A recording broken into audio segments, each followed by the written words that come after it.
Hallelujah. നമ്മൾ പിടിച്ചിരിക്കുന്ന പല ചിന്താഗതികളുണ്ട്, അതെല്ലാം വിട്ടുകളയണം.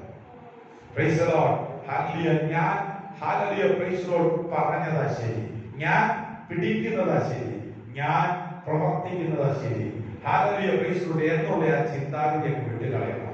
എന്നിട്ടോ യേശുവിന് വേണ്ടി നമ്മളെ തന്നെ താഴ്ത്തി ഏൽപ്പിക്കാൻ നമ്മളൊന്ന് സമർപ്പിതരാകണം. യേശുവിന്റെ സന്നിധിയിൽ ഇത്രയും കാലം പ്രൈസ് ദി ലോർഡ് നമ്മളൊക്കെ ചിന്തിച്ചു കഴിഞ്ഞാൽ, നമ്മുടെയൊക്കെ പാരമ്പര്യം നോക്കിക്കഴിഞ്ഞാൽ പ്രൈസ് ദി ലോർഡ് ഈ വിശ്വാസത്തിൽ വന്നിട്ട് പ്രൈസ് ദി ലോർഡ് നമ്മളൊക്കെ ഒരുപക്ഷെ 10, 20, 30, 40 ഹല്ലേലൂയ വർഷമൊക്കെ ആയവരുണ്ട്. Praise the lord. Hallelujah praise the lord. 40 കൂടുതൽ വർഷം അല്ലെങ്കിൽ 50 വർഷമായവരുണ്ടോ എന്ന് എനിക്കറിയില്ല, ഉണ്ടായിരിക്കാം. Praise the lord. എന്നാൽ ഒന്ന് ചിന്തിച്ച്, ഈ 40, 50 വർഷം നമ്മൾ വിശ്വാസികളായി, പെന്തക്കോസ്ത് വിശ്വാസികളായി ജീവിച്ചു. Price the Lord. യേശു രാജാവായി ഭരിക്കുന്ന ആ പുതിയ യെരൂശലേമിൽ, അല്ലെങ്കിൽ യേശു രാജാവായി ഭരിക്കുന്ന ആ പുതുവാന ഭൂമിയിൽ price the lord hallelujah praise the Lord കർത്താവിന്റെ സന്നിധി ഈ ലോകത്തിൽ ഹല്ലേലൂയ യേശു രാജാവായി വരുമ്പോൾ 1000 വർഷം ഈ ഭൂമിയെ ഭരിക്കുമെന്നാണ് പറഞ്ഞിരിക്കുന്നത്. 1000 വർഷം ഈ ഭൂമിയെ ഭരിക്കുമ്പോൾ നമ്മൾ യേശുവിനോടൊപ്പം ഈ ലോകത്തെ ഭരിക്കാൻ കാണുമോ? 40 വർഷം അല്ലെങ്കിൽ 50 വർഷം വിശ്വാസികളായി ജീവിച്ചു എന്ന് പറയുന്നതല്ല കാര്യം, എങ്ങനെ ജീവിച്ചു എന്ന് ചിന്തിക്കുന്നതിലാണ് കാര്യം. എങ്ങനെ ജീവിച്ചു, എങ്ങനെ ഒരു വിശ്വാസിയായി ജീവിച്ചു, എങ്ങനെ ഒരു ദൈവവേദനായി ജീവിച്ചു. ഞാൻ ദൈവവേദനായി ജീവിച്ചെങ്കിൽ ആ ജീവിതം കൊണ്ട് എനിക്ക് അല്ലെങ്കിൽ സമൂഹത്തിന്, ദൈവസഭയ്ക്ക് എന്തെങ്കിലും നേട്ടമുണ്ടായോ? ഞാൻ ഹല്ലേലൂയ യേശു ഹല്ലേലൂയ എനിക്ക് വേണ്ടി മരിച്ചതുകൊണ്ട് ഞാൻ യേശുവിന് വേണ്ടി ജീവിക്കപ്പെടുന്നു. ഞാൻ യേശുവിന് വേണ്ടി മരിക്കപ്പെടുന്നത് കൊണ്ട് പ്രൈസ് ദി ലോർഡ് ഹല്ലേലൂയ എന്നിലൂടെ എത്ര പേർ ഈ കൃപയിലേക്ക് കടന്നു വരുന്നു? മനസ്സിലാകുന്നുണ്ടോ? ഹല്ലേലൂയ. ഞാൻ യേശുവിന് വേണ്ടി മരിക്കപ്പെടുന്നത് കൊണ്ട് എന്നിലൂടെ എത്ര പേർ ഈ കൃപയിലേക്ക് കടന്നു വരുന്നുണ്ട്? അപ്പോൾ എന്നിലൂടെ ഹല്ലേലൂയ പ്രൈസ് ദി ലോർഡ് യേശുവിന്റെ സന്നിധിയിലേക്ക് കടന്നു വരാൻ ഹല്ലേലൂയ ഇടയായി തീരണമെങ്കിൽ ഞാൻ മരിച്ചെന്ന് സർട്ടിഫൈ ചെയ്യണം. എന്ന് പറഞ്ഞാൽ ഞാൻ എന്ന് പറയുന്ന വ്യക്തി, നമ്മിലുള്ള ഞാൻ എന്ന ഭാവം മരിക്കണം. ഞാൻ മരിച്ചു കഴിഞ്ഞാൽ ഹല്ലേലൂയ പ്രൈസ് ദി ലോർഡ് നമുക്ക് അനേകരെ നേടാൻ പറ്റും.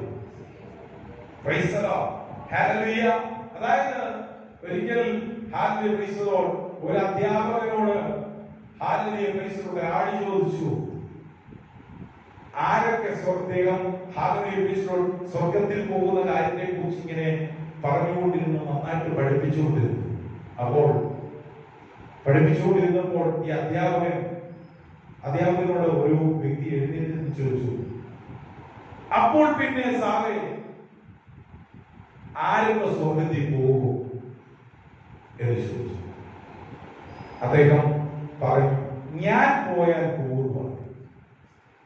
ഞാൻ പോയാൽ പോകുന്നു. അപ്പോൾ ഈ ഞാൻ പോയാൽ പോകുന്നു പറഞ്ഞപ്പോൾ ഇദ്ദേഹത്തിന് മനസ്സിലായില്ല. Hallelujah praise the lord. എന്നിലുള്ള ഞാൻ അഹംഭാവം. Praise the lord. എന്നിലുള്ള ഞാൻ മരിക്കണം. Price the Lord. നമ്മിലൊക്കെ ഒരു ജ്ഞാനമുണ്ട്. ആ ഞാൻ മരിച്ചെങ്കിലേ നമുക്ക് സ്വർഗ്ഗത്തിൽ പോകാൻ പറ്റും. Price the Lord. എന്ന് പറഞ്ഞാൽ വിട്ടുവീഴ്ചയ്ക്ക് തയ്യാറാകുന്ന ഒരു മനസ്സ്, ക്ഷമിക്കാനുള്ള മനസ്സ്, സഹിക്കാനുള്ള മനസ്സ്. ഹല്ലേലൂയ. ദൈവകൃപയിൽ ഹല്ലേലൂയ പ്രൈസ് ദി ലോർഡ് വിട്ടുവീഴ്ചയ്ക്ക് തയ്യാറാകാനുള്ള മനസ്സ് നമ്മുടെ ജീവിതത്തിൽ ഉണ്ടെങ്കിൽ ഹല്ലേലൂയ നിശ്ചയമായും ഒരു കാര്യം പറയാം, ഹല്ലേലൂയ ഞാനും കർത്താവിന്റെ സന്നിധിയിൽ കാണും. Praise the lord. ഹല്ലേലൂയ. നമ്മിൽ ഒരുപാട് ജ്ഞാനമുണ്ട്. Praise the lord. ഹല്ലേലൂയ. ആ ഞാൻ എന്ന ആ ഭാവം, ഹല്ലേലൂയ പ്രൈസ് ദി ലോർഡ്, ഞാൻ എന്ന ആ ചിന്ത എന്നെ ഒന്ന് താഴ്ത്തി ഏൽപ്പിക്കും. പരീക്ഷിക്കാൻ, എന്നെ ഒന്ന് വിധേയപ്പെടുത്താൻ, വചനത്തിന് മുൻപിൽ എന്നെ ഒന്ന് പൂർണ്ണമായി വിധേയപ്പെടുത്താൻ നമ്മളൊന്ന് തയ്യാറായി കഴിഞ്ഞാൽ, പ്രൈസ് ദി ലോർഡ്, ഹല്ലേലൂയ, നമുക്ക് കർത്താവിന്റെ സന്നിധിയിൽ എത്തിച്ചേരുവാനിടയായിത്തീരും. Praise the lord. നമുക്ക് ഹല്ലേലൂയ, ഈ ലോകത്തിൽ ഞാൻ മുമ്പേ ഓർപ്പിച്ചല്ലോ, ഞാൻ ഓർപ്പിച്ചു വന്നല്ലോ, അതായത് 50 വർഷമോ 40 വർഷമോ അല്ലെങ്കിൽ 20 വർഷമോ 25 വർഷമോ ഒക്കെ നമുക്ക് ചരിത്രം പറയാനുണ്ട്. ഞാൻ പെന്തക്കോസ്ത് വിശ്വാസിയായിരുന്നു. പക്ഷേ ഞാൻ പോയോ? നമ്മിലുള്ള ഞാനെന്ന അഹംഭാവം മാറിയോ? അതിനെ മരിപ്പിച്ചോ? അതിനെ നിർജീവമാക്കിയോ? അതിനെ അടക്കിയോ? ഹല്ലേലൂയ. നമ്മളൊക്കെ ഹല്ലേലൂയ വിശ്വാസത്തിന്റെ ഒരുപാട് പാരമ്പര്യമൊക്കെ പറയും. സ്നാനപ്പെടുമ്പോഴേ ഇതിനെ കൊന്നടക്കേണ്ടതാണ്. ഈ ഞാൻ എന്ന ആ ഭാവത്തെ സ്നാനപ്പെട്ടപ്പോഴേ കൊല്ലേണ്ടതാ, അതിനെ അടക്കേണ്ടതാ. Hallelujah, praise the lord. അതിനെ സമ്പൂർണമായ വെള്ളത്തിൽ അടക്കിയിട്ട്, പ്രൈസ് ദി ലോർഡ്, അതായത് മരിച്ചടക്കിന്റെ ശുശ്രൂഷയാ സ്നാന ശുശ്രൂഷ. എന്ത് മരിച്ചു? ഹല്ലേലൂയ, നമ്മിലുള്ള ഹല്ലേലൂയ പഴയ മനുഷ്യനാകുന്ന ഞാൻ എന്ന ഭാവത്തെ ഹല്ലേലൂയ മരിപ്പിച്ചിട്ട് അതിനെ അടക്കിയിട്ട് പിന്നെ എഴുന്നേറ്റ് വരുന്നത് പുതു സൃഷ്ടിയായിട്ടാ. പ്രൈസ് ദി ലോർഡ്, പുതു സൃഷ്ടിയായിട്ടാ. അങ്ങനെ പുതു സൃഷ്ടിയായിട്ട് എഴുന്നേറ്റ് വന്ന ദൈവമേ, എത്ര പേർക്ക് നിന്റെ വാക്കുകൊണ്ട് ബുദ്ധിമുട്ടുണ്ടായിട്ടുണ്ട്? എത്ര പേർക്ക് നിന്റെ നോക്കുകൊണ്ട്, നിന്റെ സംസാരം കൊണ്ട്, നിന്റെ പ്രവൃത്തി കൊണ്ട് ബുദ്ധിമുട്ട്